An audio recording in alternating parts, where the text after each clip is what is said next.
కారపప్పుల కోసం ముందుగా ఒక పిడికెడు శనగపప్పు నానబెట్టుకోవాలి. ఒక 10 పచ్చిమిర్చి, జీలకర్ర, కొన్ని ధనియాలు, టేస్ట్కి సరిపడా సాల్ట్, ఎల్లిపాయలు ఒక 10-12 రెబ్బలు, కరివేపాకు, వీటన్నిటిని మిక్సీ పట్టుకోవాలి. ఇప్పుడు నేను 1 కేజీ పిండి తీసుకున్నానండి. దాంట్లోకి ముందుగా మిక్సీ పట్టుకున్న మిశ్రమాన్ని వేసుకొని కొన్ని నువ్వులు యాడ్ చేసుకోవాలి. నానబెట్టుకున్న పప్పుని ఒక 1 అవర్ నానబెట్టుకోవాలి. ఈ పప్పును కూడా ఇందులో వేసేసి ఫస్ట్ పొడి పిండితో ఇవన్నీ కలపాలి. బాగా కలిసే వరకు కలిపితే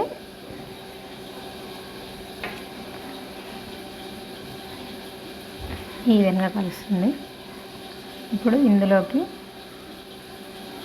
హాట్ వాటర్ పోసుకోవాలి. కొంచెం వేడి ఆయిల్ కూడా పోసుకుంటే బాగుంటుందండి. పిండి ఇలా కలుపుకున్న తర్వాత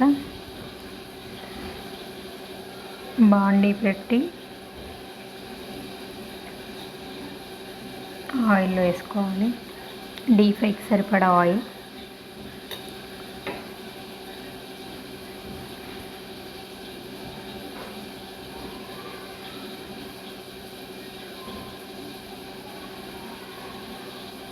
తర్వాత పూరి ప్రెస్ తీసుకొని ఇలా చిన్న చిన్న ముద్దలు చేసి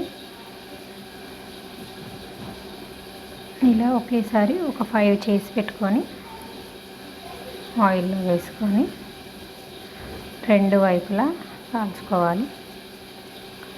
అంతే, కారపప్పులు రెడీ.